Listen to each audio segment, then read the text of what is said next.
Greetings and welcome to worship at Newtown Congregational Church, United Church of Christ for this June 2nd, 2024. I'm Reverend Matt Krebman, and we're glad you're joining us for our online offering of worship. We continue to celebrate the way in which God's Spirit is moving in and through us and expanding the circle of love that sustains us as a community and offers us the opportunity to spread the grace and love of God in all kinds of ways through our ministries. One of which is offering this to you, our little online offering, a message and the like, and we hope you receive this as a gift from us of the love of God that extends even beyond the walls of our congregation. Now I have a couple of things to let you know about. One is that because it's the first Sunday of the month for us, you're going to want to have some bread and maybe a cup of something, whatever you have available, if you want to share communion online today. We'll be doing that in just a little bit. And also we have just a few announcements. We have a number of things coming up. We have a special conversation coming up on ageism, sponsored from our Open and Affirming team at our church. So we hope that you might be interested in joining us for that. That's in a few weeks on a Sunday afternoon. So if you're in the area and can join us, I think you'll find that meaningful. And we also then have a few other things happening. Next Sunday we'll be celebrating our nurture and our music ministries. We'll also be if you are around for our in-person gathering, we'll be having a picnic after worship to celebrate the end of our program year. And then we also have a number of things happening, though, in the summer that will continue. We have a film series that's going to continue and some other opportunities. So we hope that you'll join us for those as well. Or continue to join us online. We will be continuing to offer online worship throughout our summer. So with that, I think we're going to continue with our worship today.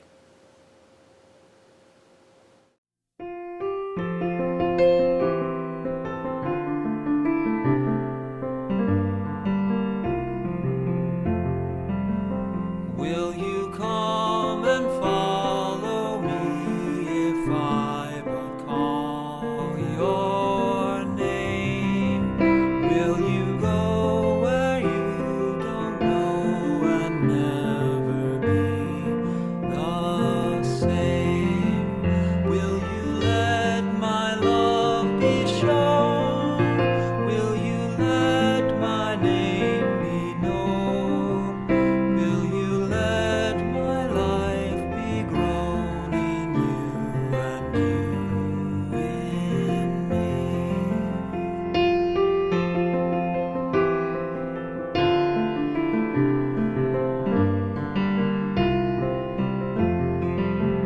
Will you leave yourself behind if I but call your name? Will you care for cruel and kind and never be the same? Will you risk the hostile stare? Should your life attract or scare? Will you let me answer prayer in you and you in me?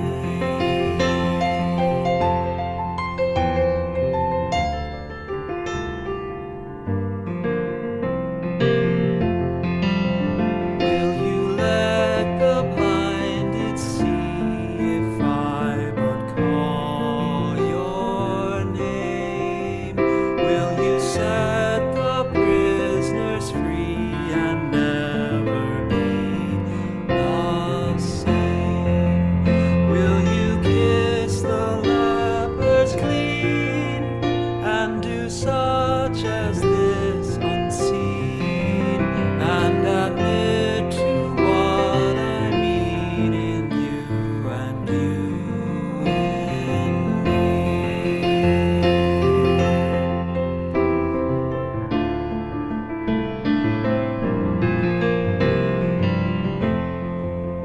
Will you love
Our scripture reading for today comes from the Gospel of Mark.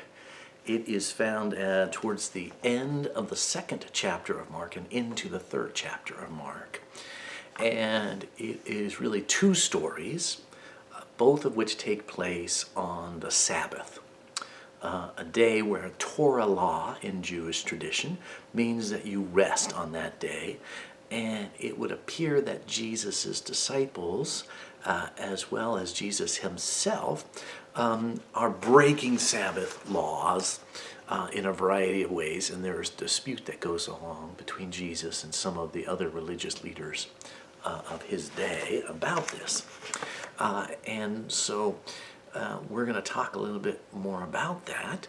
But also, this is early on in Mark's ministry, in Mark's storytelling of Jesus' ministry. Like I said, it's the second chapter. Jesus, gets baptized in Mark's gospel at the very beginning. He calls disciples, and he does a couple other healing stories. And then really we get these two stories. So right at the beginning of his ministry, and I don't think that's a coincidence for Mark's telling of this. This is an important attribute that that Jesus has in his ministry. That this lens through which you see how to live out a relationship with God in the world and with one's neighbors. So we're going to hear from Mark chapter 2, beginning with the 22nd verse. One Sabbath, Jesus was going through the grain fields, and as they made their way, his disciples began to pluck heads of grain. The Pharisees said to him, "Look, why are they doing what is not lawful on the Sabbath?" And he said to them, "Have you never read what David did when he and his companions were hungry and in need of food? They entered the house of God. Then Abiathar, the high priest, when Abiathar was high priest, and they ate the bread of the presence, which is not lawful for any but the priest to eat. And he gave some to his companions. Then he said to them, Sabbath was made for humankind, not humankind for the Sabbath. So the Son of Man is Lord even of the Sabbath." When he entered the synagogue, a man was there who had a withered hand. They watched him to see whether he would cure him on the Sabbath, so that they might accuse him. And he said to the man who had a withered hand, "Come forward." And then he said to them, "Is it lawful to do good or to do harm on the Sabbath? To save life or to kill?" But they were silent. He looked around at them with anger. He was grieved for their hardness of heart and said to the man, "Stretch out your hand." And he stretched it out, and his hand was restored. The Pharisees went out and immediately conspired with the Herodians against him, how to destroy him. Here ends the reading. May God add understanding to these God's holy words. Okay, well, let's talk a little bit about these two stories and about the Sabbath itself. As we probably know by now, hopefully you know this, in the Torah, in the law of Moses that was given to the Jewish people, one of the top 10 commandments was the fourth commandment, which was to honor the Sabbath and to keep it holy. And to understand Sabbath, and part of that honoring was that the Sabbath was a time of rest, and so you didn't do stuff on the Sabbath. You didn't work on the Sabbath, and that applied to everyone. Under Torah law, even your aliens and strangers and slaves, everyone got Sabbath rest. So you couldn't, as a faithful Jew, say, well, I'm not going to make a meal today because that would be work, but I'm going to have you as a foreigner. You're not one of us, so you can make it for me.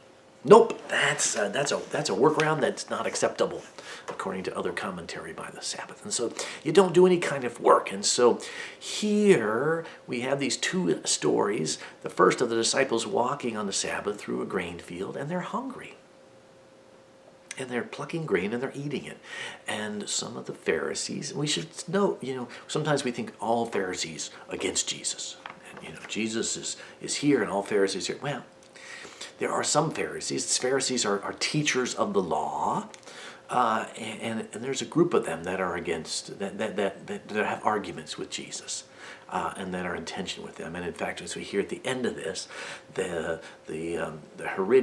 Pharisees get together with Herodians. Who are the Herodians? Well, they're the ones who are connected to and devoted to Herod, the king.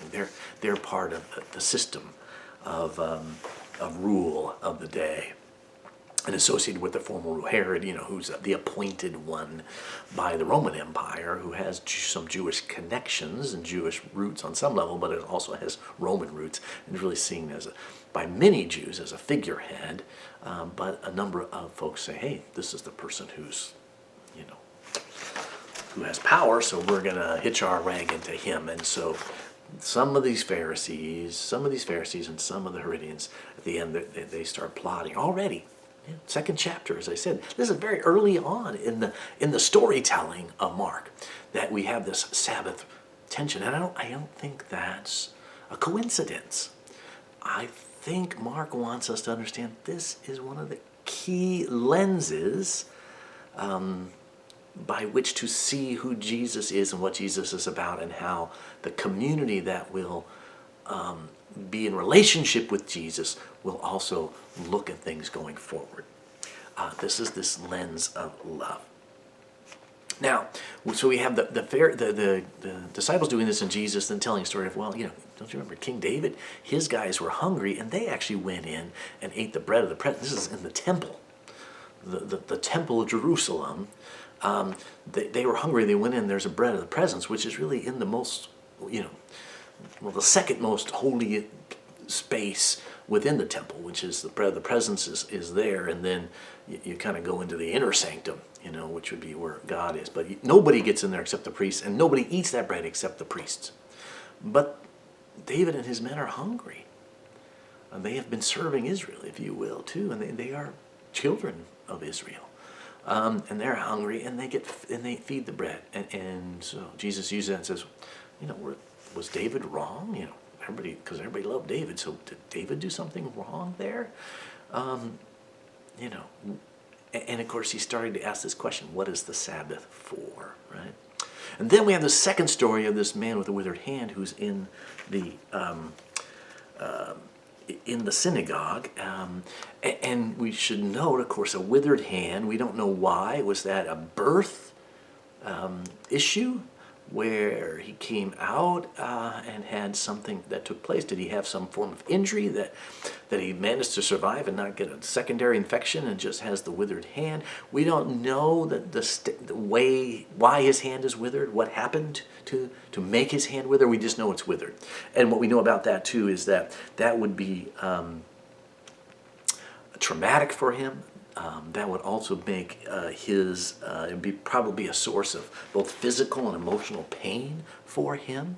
And just as importantly, it would set him apart from the community. It would be perceived in Jesus' day, a physical deformity in Jesus' day would be seen as a sign that this person was not beloved by God, was cursed on some level. In fact, being in the synagogue was probably not a great thing for this person. This withered hand man, unnamed, would be like a tax collector or others who would be seen as unclean and unwelcome. And yet he is there. And then Jesus, of course, looks at this man whose status is so low, and he invites him out into the light, out of the shadows, and he uses this as a teaching moment about what is the Sabbath for, as he says. Is it lawful to do good or to do harm on the Sabbath? What is the Sabbath for? He said already the Sabbath is for humanity. Previously, but his disciples, humanity is not for the Sabbath, right? the idea of rest, of doing nothing on the Sabbath. Yes, it is for rest. People should have rest. But the Sabbath is this God's gift of love to humanity, and we have to have the lens of love to see. And if we have that lens, that's what makes a difference. Frederick Buechner, writing about this and about this understanding the Torah, the law, for Jesus, the argument is not, oh, we break laws because we don't care. It's that actually the most important law is the law of love. That is this lens. And Buechner talks about this. He says the greatest commandments he refers to, it says, love the Lord your God with all your heart, mind, soul, and strength, and love your neighbor as yourself. And that is the way in which you judge the lesser laws, even the Torah, Sabbath laws. You judge them by this. The law against working on the Sabbath is an example found in the Gospels, he says. If it is a question of whether or not you should perform the work of healing people on the Sabbath, Jesus' answer is clear. Of course you should heal them, is his answer. Obviously, healing rather than preserving your own personal piety is what the law of love would have you do. Therefore, you put the lesser law aside, writes Buechner. Of course, this is what you do when you see one who is suffering, one who is struggling, one who is cut off from the community, as Jesus would do. The lens for Jesus of love and the law of love would cause him to focus and say, what is most important here? And it is humanity, it is compassion, it is neighborliness. And this is what's one of the important things about Sabbath. Walter Brueggemann wrote a whole book. He's a biblical scholar on the Sabbath. He wrote a whole book about the Sabbath. He's on the Hebrew text. He's a scholar of the Hebrew text. He wrote a whole book on the Sabbath, though, about what the Sabbath is. And in that, Brueggemann said this. He said, the Sabbath is not simply a pause.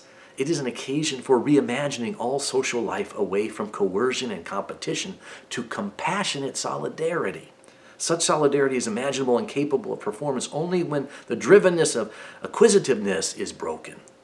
Sabbath is not simply a pause that refreshes, it is the pause that transforms. Whereas Israelites are always tempted for acquisitiveness, Sabbath is an invitation to receptivity, an acknowledgement of what is needed is given, and the need not be seized. God gives us and blesses us with the Sabbath. Why? Because of God's love. And it is a pause. The Sabbath is to transform us. It's not just like, oh, we're following the law. We don't do any work. Oh, you're suffering or you're not important to us. Well, too bad. It's Sabbath. We got to honor that law even if you're suffering. No.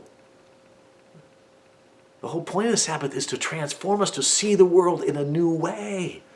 To see the gift of God's love and grace that says we can rest and we don't have to go acquire things. And we don't have to kind of pause, just kind of say, okay, I'm pausing, I'm waiting. I got my timer here. When will Sabbath end so I can get back to what I need to do? No, so that when we pause, we can also pause and look at and see the world as God would see it. And use that lens of love that refocuses us and causes us to see what's most important. Brueggemann goes on in another place in the same book on Sabbath. He says, I have come to think that the moment of giving the bread of Eucharist is a gift, is the quintessential center of the notion of Sabbath rest in our Christian tradition. It is a gift.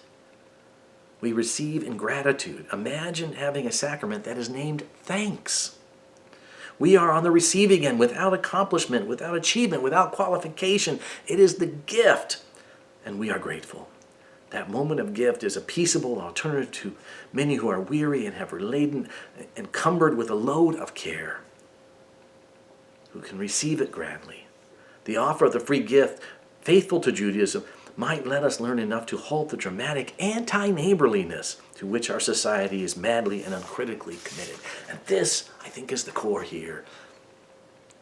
For Brueggemann, of course, one of the big things is that Yahweh's way, God's way, and revealed to us as Christians now, from followers of Jesus, who was a Jewish faithful follower of the teachings of the Torah, being committed to a way of living in the world. Jesus was committed to knowing and helping people understand this, that the way of God is a way of love. It is against anti-neighborliness. As Brueggemann says, we are so caught up that some days, we get self-righteous. But if we're losing that lens of love, that way to see is, we lose track of the gift that God gives of love to us that we get at Eucharist, but also the gift of love that is ours to share. Every moment of our lives, and even on Sabbath days, we have the opportunity to not just say, well, I'm sorry, I'm biding my time until I can do some more work in the world and do something, but no, so that we can have that lens of love that gets even more crystallized, and we can see that the Sabbath is made for humankind. It is made for God's love to be revealed through humankind. Yes, rest is a gift to us on the Sabbath, but it is not the only gift. The gift is that God gives freely, and His love will be sufficient for all of us. And thus, when we celebrate communion as we're about to do, we remember that Jesus took bread, and He broke it, and He gave it to His disciples and said, this is my body which is given for you. As often as you do this in remembrance of me. It is a feast of thanksgiving for us. Let us receive it. Let us receive it as a free gift. Let us know that God's love is first and foremost for us. And let us remember that Jesus took the cup after supper and He said, this is the cup of a new covenant shed in my blood. As often as you drink, drink in remembrance of me. Let us drink the cup of blessing.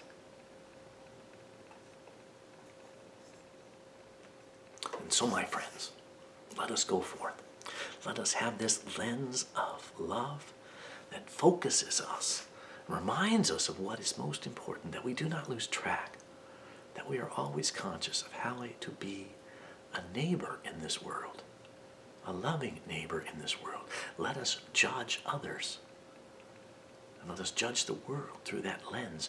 Not a judgment of hatred or anger, but a judgment that allows us to perceive and refocus on what is always most important, which is the celebration and the giving and sharing of God's love in this world. So in that spirit, I send us forth now with this blessing and benediction, saying to you, go forth into the world to love and serve our holy God. Let us be sustained in our commitment to follow in the way of Christ. It is a way of love revealed to us and strengthened in and through us by the Holy Spirit. And may the blessing of God, our Creator, our Redeemer, and our Sustainer, be with each and every one of us this day and always. Amen.